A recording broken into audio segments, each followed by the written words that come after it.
আপনার পিঠা হবে নরম, ফুলকো এবং তুলতুলে। আপনারা যারা পিঠা বানাতে পারেন না, তারা আমার এই টিপসগুলো ফলো করলে এবং এই ভিডিওটি দেখলে অবশ্যই আপনারা তেলের পিঠা বা পাকান পিঠা যেটা বলেন, অবশ্যই বানাতে পারবেন। এখানে আমি বানিয়েছি খেজুরের গুড়ের পোয়া পিঠা বা তেলের পিঠা। তো এখানে দেখতে পাচ্ছেন আমার প্রত্যেকটা পিঠাই কিন্তু শিরাযুক্ত হয়েছে। তো হ্যালো এভরিওয়ান, আসসালামু আলাইকুম। চলে আসলাম Labanya the art of taste channel থেকে খেজুরের গুড়ের এবং চালের গুঁড়ার পাকান পিঠা বা পোয়া পিঠা যে যেটা বলেন। তো এখানে আমি পিঠার জন্য আমার বাসায় রাখা 2 কাপ চালের গুঁড়া নিয়েছি, আলো চালের গুঁড়া। তো এখানে আপনাদেরকে একটা টিপস দিই, এখানে কিন্তু আমি 1 কাপ ময়দা ব্যবহার করেছি। 2 কাপ চালের গুঁড়ার সাথে 1 কাপ ময়দা দিয়েছি এবং সাথে একটু লবণ মিশিয়ে নিয়েছি। আপনারা যদি এই ময়দাটা দেন তাহলে আপনাদের পিঠা দীর্ঘ সময় ধরে নরম থাকবে এবং অনেক সময় ধরে ফুলকোও থাকবে। দেখবেন বানানোর পরে অনেক টাইম ধরে ফুলকো এবং নরম থাকছে। এরপর আমি ব্যাটারটা আস্তে আস্তে মাখিয়ে নিব।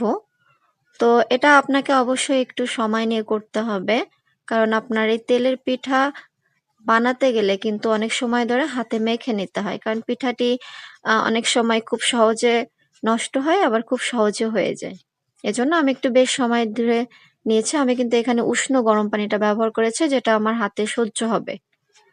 তো দেখতে পাচ্ছেন আমি এই পর্যন্ত ব্যাটারটা করে রেখেছি, কারণ আমি এর সাথে গুড় ব্যবহার করব। তো এজন্য আমি 5 মিনিট রেস্টে রেখেছি, যাতে আমার চালের গুঁড়াটা একটু নরম হয়ে যায়। তো চলে আসলাম 5 মিনিট পরে।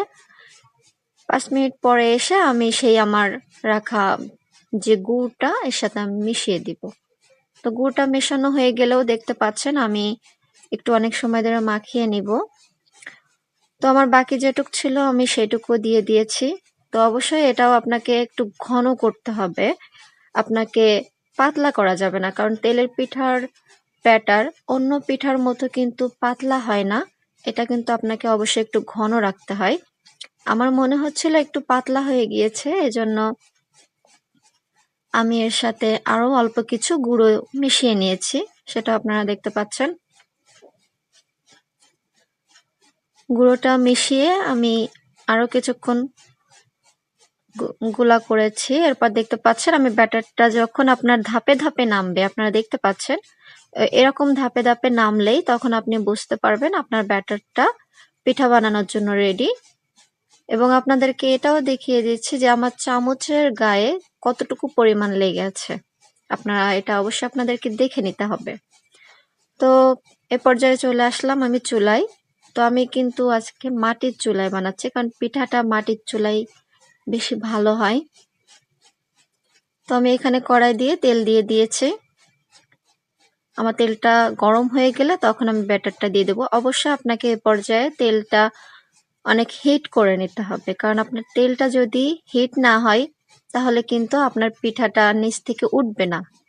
এজন্য অবশ্যই আপনার তেলটা অনেক হিট করে নিতে হবে। আমি তেলটা হিট করে নিয়েছিলাম।